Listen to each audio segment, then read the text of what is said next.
7 Ekim sürecine katılan kişilerin sabaha kadar tam o günün 7 Ekim sabahına kadar görevin ne olduğundan bir haberi yok. Oradaki kameraların nasıl etkisiz hale getirileceği ilgili çalışmış, işte uzaktan kontrollü dronlarla veya el bombalarıyla bu sofistike teknolojik sistem kör edilebiliyor. 7 Ekim bize gösterdi ki insan istihbaratıyla desteklenmeyen herhangi bir teknolojik süreç kaybetmeye mahkum. Yani Hamas aslında bunu ispatladı.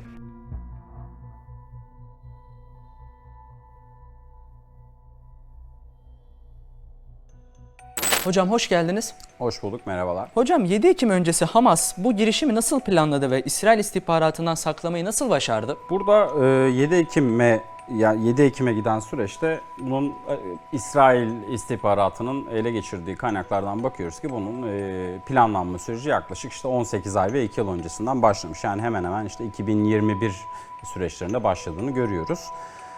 Ben bunun bu arada salt bu plan olarak başladığını düşünmüyorum. Bunu sadece bir seçenek olarak elimizde bulunsun. Yapabilirsek yaparız. Bu kapasite eğer elimize ulaşabilirsek bir gün yaparız şeklinde oldu. Ama burada temelde 3 kısma ayırabiliriz. Bunun planlama, lojistik ve aldatma, denial and deception dediğimiz kısım var. Planlama kısmının yine ele geçirilen belgelerden ve açık kaynaklardan gördüğümüze göre Yahya Sinvar ve çekirdek bir ekiple yaklaşık 1,5-2 yıl öncesinden başladığını görüyoruz. O çekirdek kadro içerisinde bu uzunca bir süre kalarak olası bir sızmayı engellediği yönünde görüşler mevcut. Bunun dışında yine bakıldığında işin lojistik kısmına bakıldığında ki özellikle bu 7 Ekim sürecinde ve daha sonra ele geçirilen dokümanlar gösteriyor ki Hamaslıların üzerinde bulunan en azından ekipmanlarda İsrail'e ait sim kartlarının, veri yükselticilerinin olduğunu görüyoruz ve lojistik destek noktasında büyük oranda aslında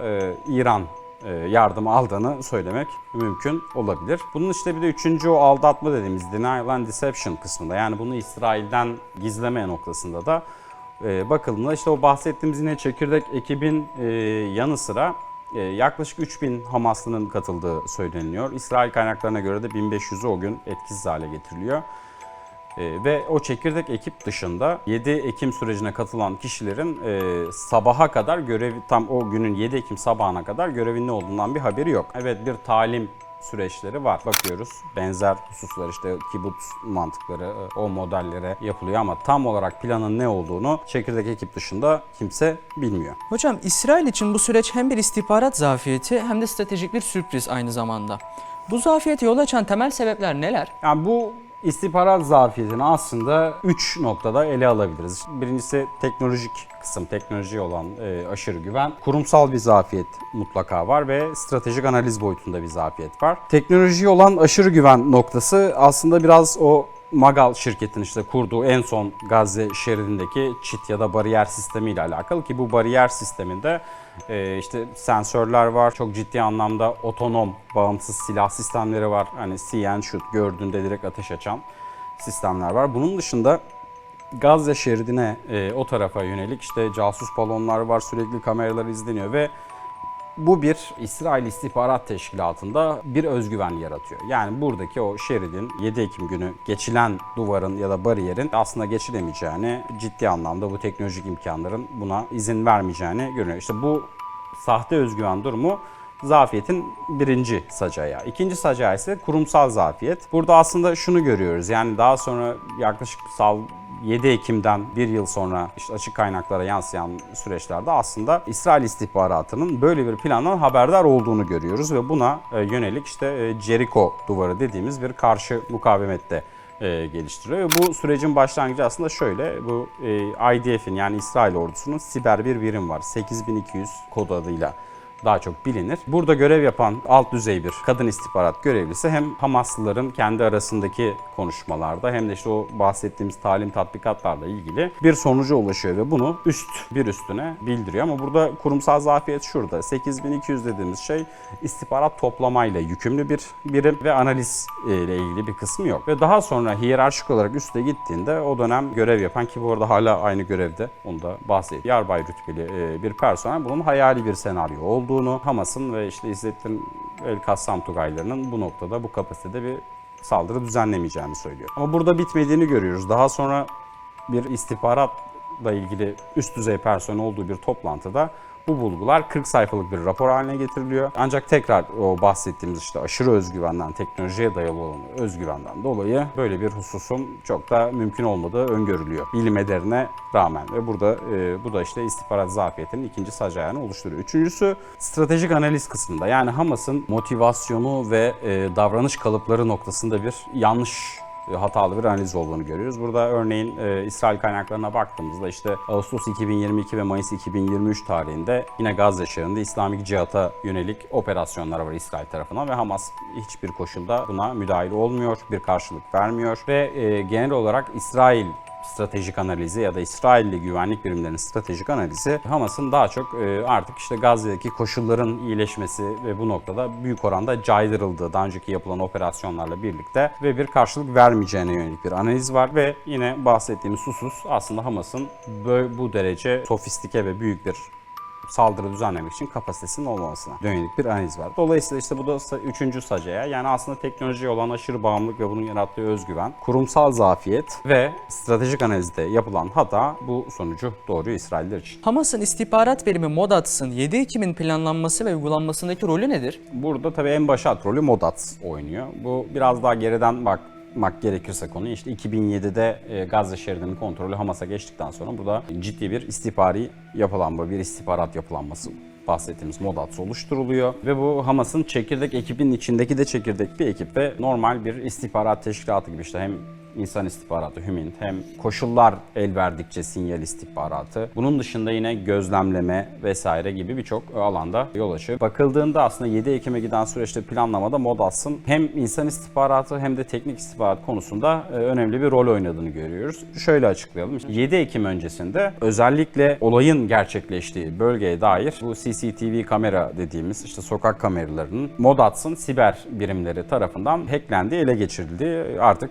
açık kaynaklarca mevcut. Yine benzer şekilde bir uygulama oluşturuyorlar ve yine İsrail'in güney sınırlarındaki kişilere bunu mümkün mertebe işte çeşitli promosyonlarla yayıyorlar ve bu kameraya erişim sağlıyor. Yani burada temel mantık aslında şunu gösteriyor. 7 Ekim öncesinde bölgenin bütün görselleri, haritalandırması, planlaması Modads'ın teknik istihbarat faaliyetleri çerçevesinde gerçekleştiriyor. Burada bir de işin şöyle bir hususu var. Yani salt sınır noktasında baktığınızda o bahsettiğimiz işte bariyer ya da duvarda hangi kameranın nereyi çektiği, zafiyetleri, karşı mukavemetin nasıl gerçekleştirilebileceği gibi birçok konuya aslında Modads tarafından yapılan faaliyetlerle birlikte hakimler. Burada Modads'ın hibrit bir çalışma sistemini daha öncesinde de aslında görmek mümkün. 2021 ya da 2022 yılında yayınlanan bir video var Hamas tarafından ve burada işte Mefalsim şehrinin elektrik şebekesine erişim sağlayan Filistinli hackerların olduğu ve şehirdeki elektriğin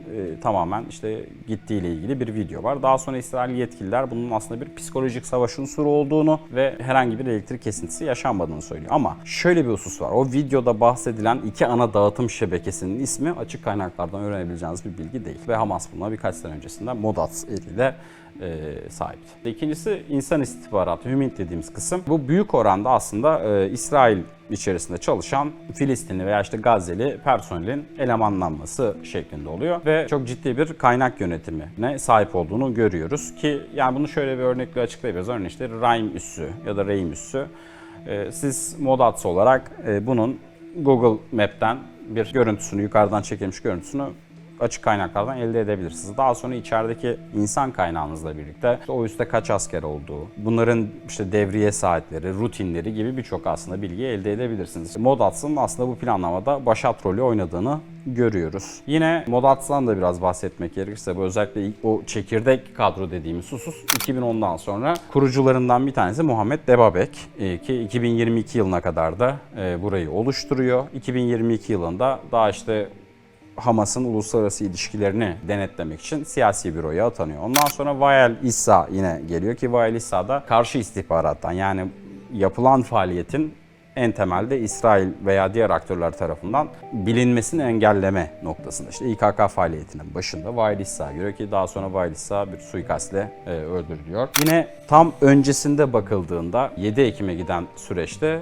Ayman Nofal'ın başa geçtiğini görüyoruz Modads'ın başına. O da yine Hamas özelinde çok popüler ve çekirdek bir kadro oluşuyor. Onu da yine aynı şekilde daha sonra İsrail güçleri tarafından etkisiz hale getiriliyor. Burada bunlara ilaveten, Modats'ın faaliyetlerine ilaveten bir kolaylaştırıcı unsur var İsrail tarafından. Özellikle IDF, yani İsrail ordusunun hem personelinin hem de kurumsal anlamda olan TikTok bağımlılığı. Yani bu bizim ülkemiz için de maalesef bazı konularda geçerli. Geçenlerde bununla ilgili de bir genelge değişikliği oldu. Çok da başarılı buluyorum.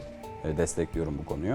IDF askerleri arasında özellikle o bahsedilen 7 Ekim'in olan yaşanan süreçteki bütün detaylara ilgili işte coğrafi veya istihbari bütün detaylara zaten IDF kuvvetleri kendi elleriyle bunu Modats'a sağlıyor. İşte bunlara bakıldığında aslında genel olarak 7 Ekim öncesine bakıldığında klasik bir devletin istihbarat operasyonu gibi işte insan istihbaratı, HÜMİNT hem ilgili teknik istihbaratın bir araya getirilerek bir plan oluşturduğunu görüyoruz. Özellikle siber konularda da bölgedeki diğer aktörlerin bir kısmının yardımcı olduğu konusunda şüphe duyuyorum. Hocam 7 Ekim süreci özelinde en çok hangi İsrail istihbarat birimini sorumlu tutabiliriz? Yani burada kolektif bir hata var.